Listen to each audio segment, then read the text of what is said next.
E aí, pessoal, tudo certo? Estamos com vocês? Professor Denilson Seixas aí, vamos para mais uma videoaula. Então, o assunto de hoje aí da filosofia da educação, vamos trabalhar um pouquinho sobre o Paulo Freire e a pedagogia do oprimido, então, tá? Eu trouxe aí uma ideia de um professor da URGS chamado Alexandre Silva Virgínio, então, ele escreveu Paulo Freire, a pedagogia do oprimido e a educação escolar, notas introdutórias, tá? Então, vamos ver o que o professor Alexandre Silva Virgínio comenta, então, sobre esta obra aí do Paulo Freire, certo? Vamos lá, então. Então, segundo o professor, a pedagogia do oprimido dialoga com a realidade. Então, isso é uma questão bem importante que a gente tem trabalhado aí, como a educação ela deve estar vinculada com a realidade do aluno, fazendo parte, né, do contexto do aluno, daquilo que ele tem como cultura, como ambiente, né? Então, falei há pouco tempo atrás sobre a questão, se a escola está num lugar de periferia, por exemplo, né? A escola ela deve contemplar a cultura local, né? Os costumes, as tradições locais, isso precisa estar dentro da escola, né? Então, o aluno tem que se sentir parte da escola e não algo alheio a ele, né? Ele tem que se sentir dentro da escola como se estivesse dentro do seu local, né, de uso. A escola é dele, a escola é da comunidade. Então, é importante fazer este vínculo, né? E a pedagogia do oprimido traz isso, então, né? Dialoga com a realidade. Então, isso é muito importante na pedagogia do Paulo Freire, né? Ele trabalha muito essa questão da escola, do currículo, do ambiente escolar, vincular a realidade do aluno, né? Estar em simbiose, né? Fazer uma conversa, e uma ligação entre o aluno, a realidade dele e a escola, né? Então, muito importante isso. E o professor, então, coloca que a pedagogia do oprimido conseguiu transcender seu tempo e seu espaço, podendo contribuir com sua potência transformadora em qualquer tempo e lugar. Então, a pedagogia do oprimido, ela não está contemplando somente um período histórico. Ela vai além, né? A gente diz isso como uma obra atemporal. Ela pode ser utilizada ainda hoje, e é necessário hoje, no século XXI, este tipo de reflexão que o professor Paulo Freire fez nesta obra Pedagogia do Oprimido, né? Então, nós vivemos, principalmente aqui no Brasil, se a gente for ver, né, uma desigualdade social muito grande. E a partir aí do coronavírus, né, da Covid-19, isso colocou, de certa forma, uma lente de aumento, né? A gente conseguiu perceber essa desigualdade social e como muitas pessoas não têm acesso à educação, não têm acesso à internet, né, e a outros bens também, que existe uma minoria que tem esses benefícios, e a grande massa da população a gente vê com sérias dificuldades aí neste quesito, certo?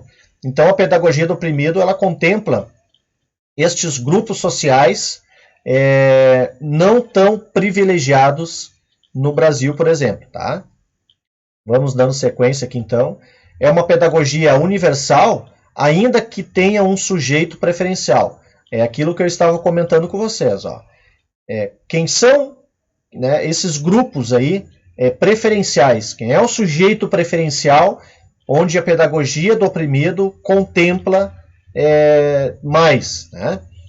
Os esfarrapados do mundo, né? Portanto, é uma pedagogia do sem alimento, do sem terras, do sem trabalho, do sem teto, do sem saúde, do sem educação, do sem lazer, sem paz, sem cidadania, sem dignidade, enfim, dos que são impedidos de dar sequência à sua vocação histórica de, em vida, poder ser sempre mais. Então, a pedagogia do oprimido, ela desenvolve boa parte ali nesse sentido, né, de contemplar este grupo social menos privilegiado, essas pessoas que não têm acesso à educação, ao lazer, ao trabalho, a uma moradia digna, né?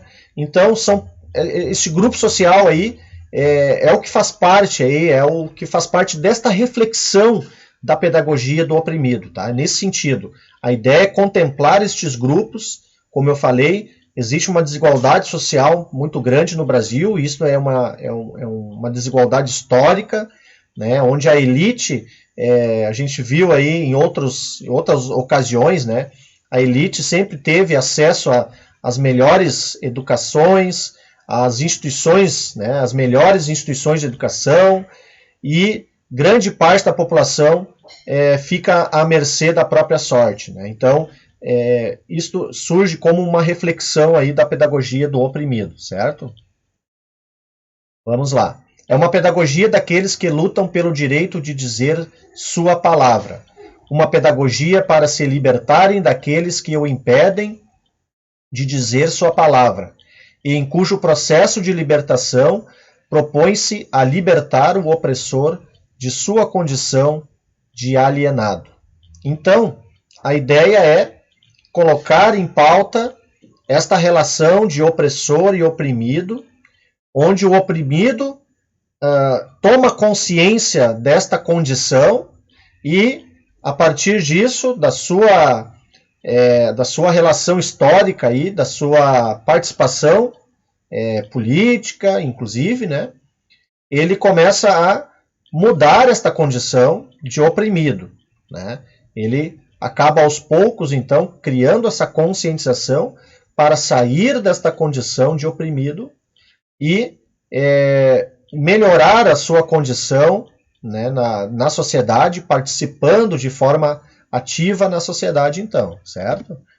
Vamos lá, então. Pedagogia do oprimido inicia por justificá-lo como uma ferramenta nas mãos dos que lutam pela liberdade, pela justiça, contra a falsa generosidade dos opressores.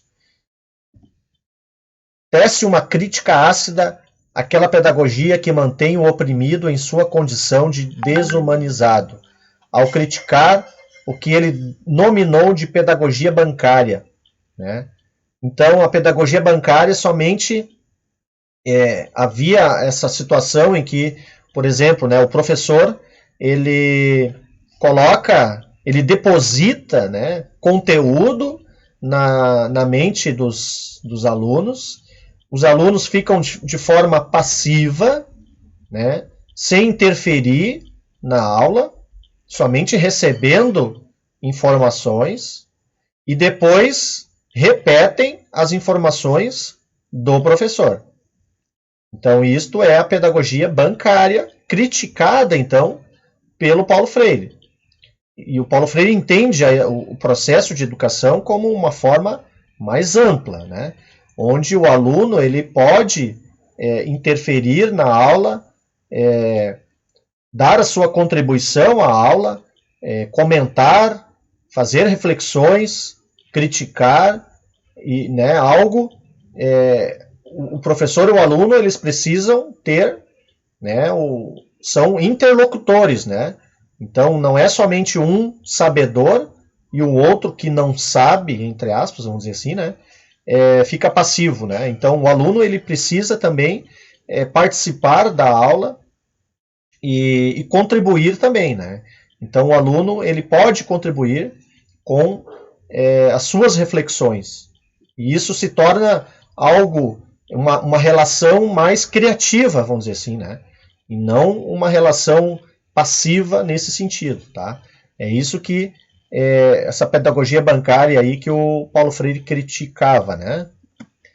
Então, em lugar de comunicar-se, o educador faz comunicados e depósitos que os educandos recebem pacientemente, memorizam e repetem, né? Isso é a pedagogia bancária, né?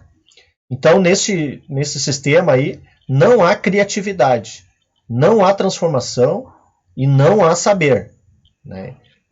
Para Paulo Freire, ter criatividade, ter transformação é importante, né? E isso não é possível com a educação bancária, né? Vamos ver aqui, então. Só existe saber na invenção, na reinvenção, na busca inquieta, impaciente, permanente, que os homens fazem no mundo, com o mundo e com os outros.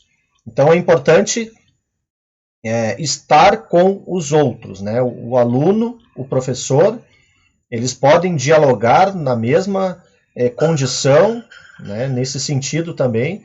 O professor precisa estar atento às demandas do aluno, né? E o aluno pode, então, contribuir para a aula, né? Nesse sentido também. Então, é necessário haver criatividade, invenção, reinvenção, e isso só é possível num ambiente de criatividade, um ambiente que permita isso, né? Então, onde o aluno possa participar, pode dialogar com o professor, pode ter este espaço neste sentido, então, certo? Valoriza, então, a participação ativa do sujeito conhecedor no ato de conhecer, que valoriza o saber popular, que, em processo de reconhecimento, se reconstrói em perspectivas de conscientização e de emancipação social e política, princípio de sua, porque outra, relação com o mundo. Então, a ideia, né, da pedagogia do oprimido é fazer com que haja a emancipação do sujeito oprimido, a emancipação do sujeito que não tem direito à educação, não tem direito à saúde, ao lazer, ao trabalho, a uma moradia digna. A ideia, então, é fazer com que esse sujeito se torne emancipado, possa refletir sobre a sua condição, refletir sobre as coisas que acontecem na sociedade, sobre as questões políticas, sociais, econômicas. Ele possa, então, a partir desta conscientização, interferir de forma ativa na sociedade, né? Contribuindo, então, positivamente para uma mudança na sociedade. Então, a pedagogia do Paulo Freire tem muito esse sentido, um sentido transformador, e o sujeito, ele pode realizar essa transformação, ele tem essa condição, né? Então, precisa criar essa conscientização, então. A sua maneira se realiza em um processo de saber dinamizado pelo diálogo dialético do eu com o outro, do reconhecimento do eu no outro, reciprocamente. Então, é o professor com o aluno com o professor, né? O aluno com os outros colegas também, né? E com todo o entorno da escola, com toda a comunidade escolar também, né? Então, importante esta visão aí, né, sobre a educação. Esse movimento dialógico se dá a partir da exploração e problematização da realidade, mediatizadora da relação entre educador e educando, na consciência que cada um tem daquela realidade, tá? Então, problematização da realidade. Que condição eu tenho, que condição a sociedade está neste momento, o que está bom, o que não está bom, precisa mudar, o que eu posso fazer para mudar, eu posso contribuir com alguma coisa, né? Então, esse sentido aí de problematização sobre a realidade. Na pedagogia do oprimido, ainda que não somente nesta obra, Paulo Freire destaca a ideia de que os homens são seres inconclusos, inacabados, que estão sendo e com a realidade que, enquanto história, também é inacabada. Eu gosto muito desta expressão, né? O ser humano, ele é um ser inconcluso, inacabado.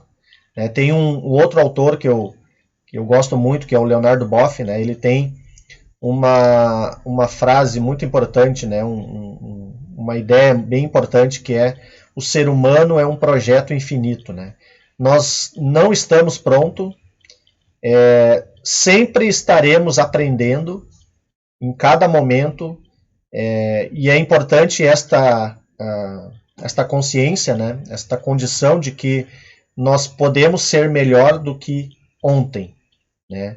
Hoje posso ser melhor do que ontem, né, e amanhã serei melhor ainda, tentando aprender, tentando melhorar a cada dia em vários aspectos, não só na questão pessoal, na questão também profissional.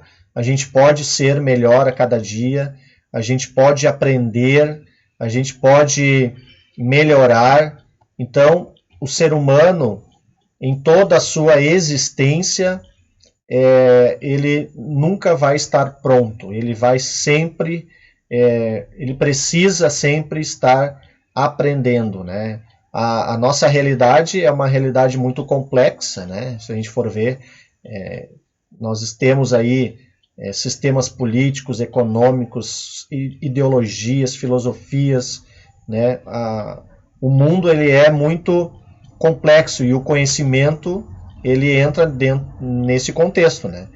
E consequentemente o ser humano ele nasce, né, precisando, né, aprender, né? O bebê vai lá, aprende as primeiras falas, depois as primeiras palavras, aprende a caminhar aos poucos, né? Então, e depois na adolescência a gente também está em formação, e quando a gente chega na fase adulta e na fase já, né, mais velho, assim, idoso, né, também a gente está sempre aprendendo. O ser humano é um ser inacabado, e isso é importante então na visão da pedagogia do Paulo Freire e na visão que eu falei do Leonardo Boff, né, como um ser humano como um projeto infinito.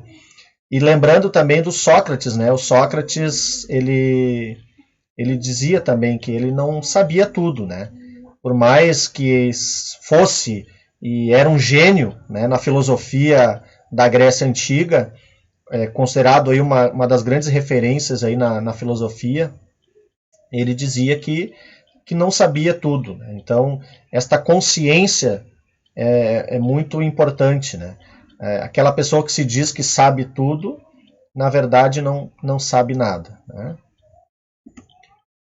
Na consciência desta inconclusão reside o caráter permanente da educação, refeita constantemente na praxis. Na praxis seria na prática, então, né? Então a educação precisa estar sempre se reinventando, sempre desenvolvendo melhorias, sempre trabalhando com a prática, com a realidade, tá? Então, nesse sentido aí, o professor precisa estar sempre realizando leituras, procurando novas formas didáticas, procurando se desenvolver, se aperfeiçoar, né? E isso é muito importante na profissão, né? Mas também não somente o professor, né? A escola como um todo também precisa se reinventar, né, se atualizar, né, e isso está, né, muito presente hoje em dia, né, com esta questão aí do coronavírus.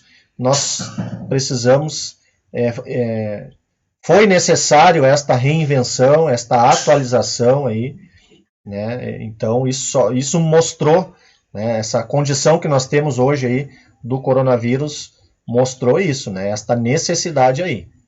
Então, ela não aceita o presente dado, nem o futuro pré-datado. Por ser esperançosa, tem os homens como projetos. Em outras palavras, a educação é a denúncia de uma realidade desumanizante e anúncio de uma realidade em que os homens passam a ser mais.